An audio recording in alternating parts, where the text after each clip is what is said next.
विघ्नद्वान्त निवारणैकतरणैर्विघ्नाट विहव्यवाड विघ्नव्यालकुलाभिमान गरुडो विघ्नेभ पंचाननः विघ्नो तुंगगिरि प्रभेदन पविर विघ्नाम्बुदेर्वाडवो विघ्ना गौदगन प्रचंड पवनो विघ्नेश्वर पातु नः विघ्नेश्वर पातु नः विघ्नेश्वर पातु नः।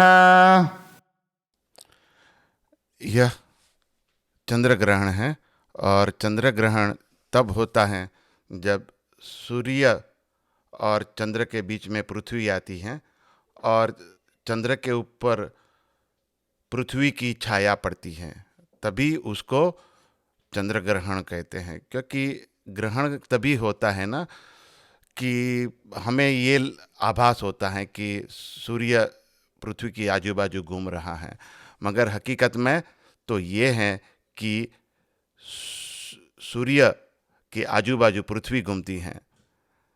ये जो हमें जो आभास होता है कि जो पृथ्वी की आजू बाजू सूर्य और बाकी सब ग्रह मंडल घूमते हैं, इसको हम एस्ट्रोनॉमी के अंदर apparent annular path of the sun कहते हैं।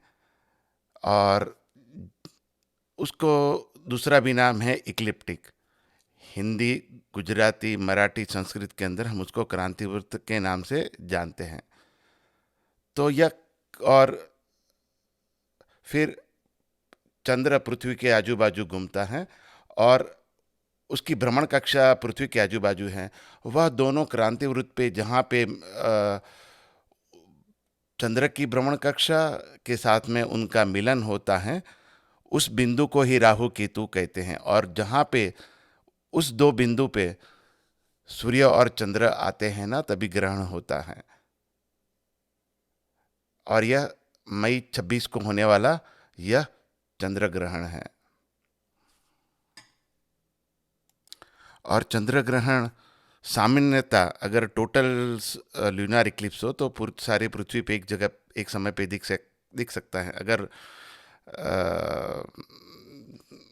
पॉसिबल हो तो। नहींतर आपको कभी कभी कोई कोई जगह पे नहीं दिखेगा, मगर ज़्यादातर आपको पूरी पृथ्वी मतलब 70-80% भाग में तो दिखेगा ही दिखेगा।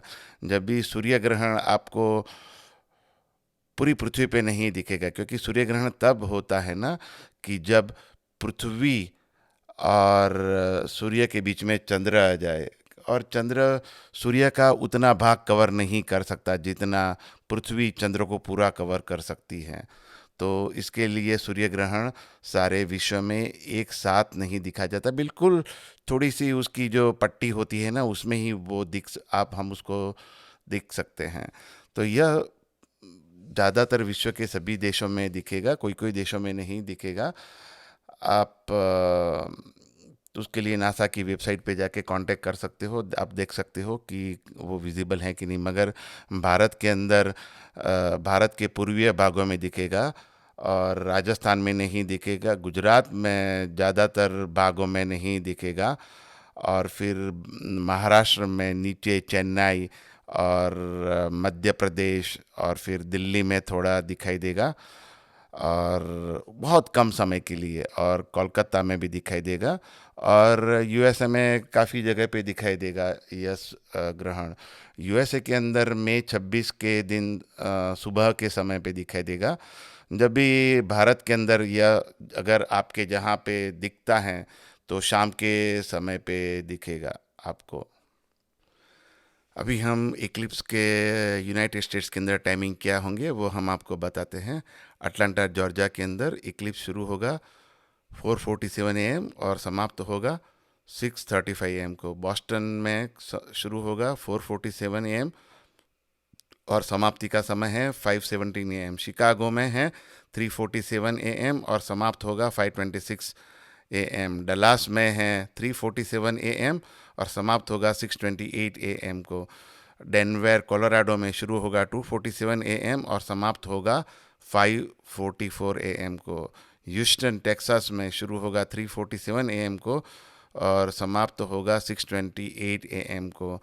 लॉस एंजल्स में शुरू होगा सॉरी, लॉस एंजलिस में शुरू होगा 1:47 AM को और समाप्त होगा 5:54 AM को। मियामी फ्लोरिडा में शुरू होगा 4:47 AM और समाप्त होगा 6:34 AM को। मिनियापोलिस में शुरू होगा 3:47 AM और समाप्त होगा 5:40 AM को। न्यूयॉर्क न्यू जर्सी में शुरू होगा 4:47 AM और समाप्त होगा 5:34 AM को। ऑरलैंडो फ्लोरिडा में शुरू होगा 4:47 AM को, समाप्त होगा 6:34 AM। पोर्टलैंड ओरेगन में शुरू होगा 1:47 AM को, समाप्त होगा 5:39 AM को। सैन फ्रांसिस्को कैलिफोर्निया में शुरू होगा 1:47 AM को और समाप्त होगा 6:02 AM को। सियाटल वाशिंगटन में शुरू होगा 1:47 AM को और समाप्त होगा 5:30 AM को। टोरंटो ओंटारियो में शुरू होगा 4:47 AM को और समाप्त होगा 5:47 AM को। वैंकूवर BC कनाडा में शुरू होगा 1:47 AM और समाप्त होगा 5:27 AM को। वाशिंगटन DC में शुरू होगा 4:47 AM और समाप्त होगा 5:51 AM को। इसमें आप देखेंगे कि ईस्ट कोस्ट के अंदर सारे शुरू होने की समय 4:47 है, फिर सेंट्रल में 3:47 है और माउंटेन टाइम जोन में 2:47 है और पैसिफिक टाइम जोन के अंदर 1:47 है। मगर एंड कभी होता है जब भी या तो समाप्त होता है या तो उनका मून सेट होता है, तभी समाप्ति का समय है, क्योंकि वो दिखता नहीं मून सेट होने के बाद में। तो यह जब भी अभी आपको आपके शहर के लिए कोई समय देखना है, तो अगर आपका शहर ईस्टर्न टाइम जोन में होगा तो इक्लिप्स शुरू होगा 4:47 AM को। समाप्त होने का समय आप अपने लोकल न्यूज़पेपर में देख लीजिए कि मून कभी सेट होता है, उस समय पे ये समाप्त होगा। मई 26 का जो ग्रहण है वो भारत में शाम के समय पे दिखेगा और यूनाइटेड स्टेट्स ऑफ अमेरिका के अंदर सुबह के समय पे वो दिखेगा, रात से सुबह के समय पे। तो अयोध्या के अंदर यह इक्लिप्स का समय है, ग्रहण का समय है 6:49 PM को है और समाप्त होने का समय है 7:20 PM को। बेंगलुरु के अंदर है 6:43 PM को शुरू हो रहा है, समाप्त हो रहा है 7:20 PM को। भोपाल के अंदर है 7:02 PM और समाप्त हो रहा है 7:20 PM। चेन्नई के अंदर हैं 6:32 PM और समाप्त हो रहा है 7:20 PM को। हैदराबाद के अंदर हैं 6:47 PM को शुरू हो रहा है और समाप्त हो रहा है 7:20 PM को। इंदौर के अंदर शुरू हो रहा है 7:07 PM को और समाप्त हो रहा है 7:20 PM को। और कानपुर में है 6:56 PM को शुरू हो रहा है, समाप्त हो रहा है 7:20 PM को। कोलकाता के अंदर है 6:15 PM को शुरू हो रहा है और समाप्त हो रहा है 7:20 PM को। लखनऊ में 6:54 PM को शुरू हो रहा है और समाप्त हो रहा है 7:20 PM को। मुंबई महाराष्ट्र में शुरू हो रहा है 7:13 PM को और समाप्त हो रहा है 7:20 PM को। न्यू दिल्ली में शुरू हो रहा है 7:14 PM को और समाप्त हो रहा है 7:20 PM को। विशाखापट्टनम में शुरू हो रहा है 6:27 PM और समाप्त हो रहा है 7:20 PM को। अभी हम इसके परिणाम क्या होंगे 12 राशियों पर हम यह देखेंगे। यह ग्रहण अनुराधा नक्षत्र और वृश्चिक राशि में हो रहा है, तो जिस व्यक्ति का नक्षत्र अनुराधा है उनको थोड़ा सावधानी की ज़रूरत है। और अभी हम 12 राशियों के लिए बताएंगे। अगर आपको यह आपकी चंद्र राशि के हिसाब से, मगर आप अपने जन्म लग्न के हिसाब से भी देख सकते हो, दोनों को कंबाइन कर सकते हो। अगर एक में खराब है दूसरे में अच्छा है तो मध्यम परिणाम मान लीजिए। कभी कभी दोनों का भी फल आपको मिलता है, क्योंकि जीवन के अंदर हमें दोनों फल मिलते हैं, अच्छे और बुरे।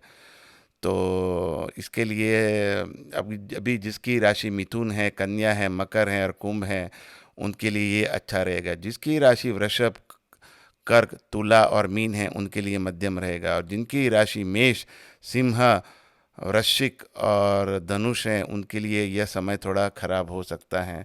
उसके लिए रेमेडी क्या है, उसके लिए उसके उपाय क्या हैं, उसके बुरे असर से बचने के लिए आप आपके इष्ट देवता या कुल देवता का मंत्र जाप करो, महामृत्युंजय का जाप करो ग्रहण के समय में, वो आपके लिए काफ़ी अच्छा रहेगा और उससे उसका जो बुरा फल भी आप निकाल सकते हो। ग्रहण के बाद स्नान करना चाहिए और फिर दान भी देना चाहिए, और दान सुपात्र को देना चाहिए, किसी को भी कुपात्र को दान देना नहीं चाहिए। आपका इस YouTube चैनल पे आने के लिए धन्यवाद। मेरा नाम पंडित महेश शास्त्री है और मैं पंचांग.com वेबसाइट के लिए प्रधान पंचांग करता हूँ और संचालक भी हूँ। आपका इस YouTube चैनल पे आने के लिए धन्यवाद। आप कृपा करके पंचांग.com वेबसाइट को नियमित रूप से विजिट करें और हमारे इस YouTube चैनल को सब्सक्राइब करें। धन्यवाद।